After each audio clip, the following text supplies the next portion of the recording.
कली खरीद लीजिएगा। शंख रखिए, ये शंख वो है, इसमें जो फूंक मारता है उसके छाती में बड़ा दम होना चाहिए, क्योंकि छाती की शक्ति से ही वो फूंक मारा जाता है, ऐसे ही कोई फूंक नहीं मार सकता। लंबी गहरी सांस जो ले सकता है और लंबी गहरी सांस फूंक मार सकता है, वही इसको बजा भी सकता है। यानी शंख बजाने के लिए बड़ा दम चाहिए। और दम कहां से आता है? दम तो सीने से ही आता है ना। तभी तो लोग कहते हैं जब मर्दानगी की बात होती है तो सीना ही तो चौड़ा होता है ना। मर्दानगी की बात होती है, सीना चौड़ा होता है, और बड़े काम कर लेते हैं तो पीठ ठोका जाता है, वो भी छाती के पीछे ही तो है। यानी दोनों हिस्सा, पीठ हो चाहे छाती हो, दोनों शक्ति संपन्नता और मर्दानगी के साथ इसका संबंध है। तो अपनी छाती को मजबूत बनाइए। छाती को मजबूत बनाने के लिए आपके घर में ये 500-600 रुपए का, थोड़ा महंगा भी होगा तो 700-800-900 1000 रुपए का मिलेगा। और जो लोग अगर बाहर कहीं रहते हैं, ऑनलाइन भी मिलता है। अब तो ऑनलाइन भी बहुत सारे वेबसाइट्स हैं, उस पर मिलता है। आप शंख लीजिए। लेकिन एक दूसरी प्रॉब्लम है, एक दूसरी समस्या है। घरों में शंख है, कुछ घरों में पूजा वाला शंख, इतना छोटा सा, देखने में शंख है, बस बजाने वाला नहीं है ना। शक्ल ही है बस शंख वाली, लेकिन वो बजता नहीं। तो बजाने वाला शंख लीजिएगा, बोल दीजिएगा दुकानदार को बजाने वाला शंख दो।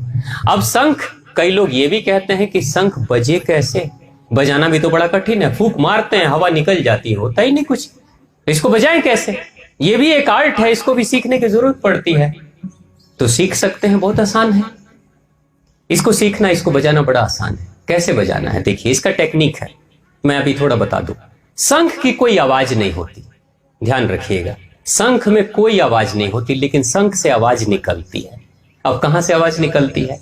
बजाने वाला इंसान अपनी आवाज इसमें देता है, अपनी ही आवाज निकालता है, इसमें देता है और पीछे से फूंक मारता है। उसी की आवाज को शंख कई गुना बढ़ाकर और बाहर की तरफ फेंक देता है। यानी ये शंख क्या है? ये माइक्रोफोन की तरह है। बोल मैं रहा हूं, ये नहीं बोल रहा, मगर आवाज तो इसकी जा रही है ना आपके पास, ये मेरी आवाज को बढ़ा रहा है। बस यही काम शंख करता है। अब शंख बजाने का एक सिंपल तरीका, बहुत ध्यान से देख लीजिए। करना क्या है? अपने दोनों ओठों को, कितने लोगों को शंख बजाने आती है? बस एक भैया के पास शंख है लेकिन बजाते नहीं, सिर्फ शंख रखे। हाँ, अच्छी बात है। देखने के लिए तो है, जैसे घरों में लोग गीता रखते हैं पूजा करने के लिए, खोलते नहीं, ठीक उसी तरीके से शंख है, बजाते नहीं। अब बजाना कैसे? अपने दोनों ओठों को मिला लीजिए, दोनों ओठों को मिलाएंगे और आवाज निकालेंगे। आवाज कैसे? जैसे मैं निकाल रहा हूं, ये आवाज मैं निकाल रहा हूं ना, दोनों ओठों को मिलाकर ओ बनाकर, 0 शून्य बनाकर इससे आवाज निकालें। अब यही आवाज जाकर इसमें मिलेगी और पीछे से फूंक मारूंगा मैं जोर से, आवाज बढ़ेगी। देखिए,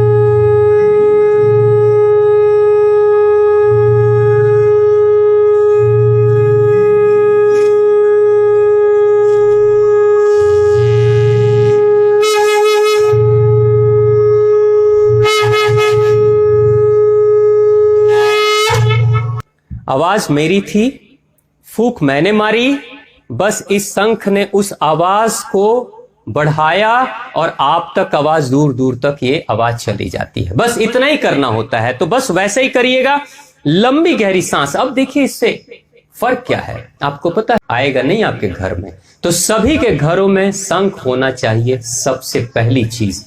और धीरे धीरे बढ़ाइए। पहले दिन बजाएंगे, छोटा सा शंख बजेगा, दूसरे दिन और बड़ा, बजाते जाइए और खींचते जाइए, इतना तेज बजाइए। एक समय ऐसा आएगा कि आप इतनी तेज बजाएंगे कि छाती के अंदर जितने भी छिद्र हैं, मधुमक्खी के छत्ते की तरह छिद्र हैं, वो सारे छिद्र खुलते चले जाते हैं। और वही छोटे छोटे जो छिद्र हैं, पोर्स हैं, वही ऑक्सीजन खींचते हैं। आपके शरीर में कभी ऑक्सीजन की कमी नहीं होगी जो शंख बजाता होगा। ये काम कर लें, महंगी दवाइयों को खाने से अच्छा है लाखों रुपए का ऑक्सीजन और आईसीयू में जाने से अच्छा है 600-700-800 रुपए का शंख खरीदे और अपने आप को सुरक्षित रखें और मजबूत रखें। तो करेंगे, कर लीजिए, क्योंकि इस समय ये खतरे की घड़ी है। और जिंदगी में हमेशा याद रखिएगा, हमेशा के लिए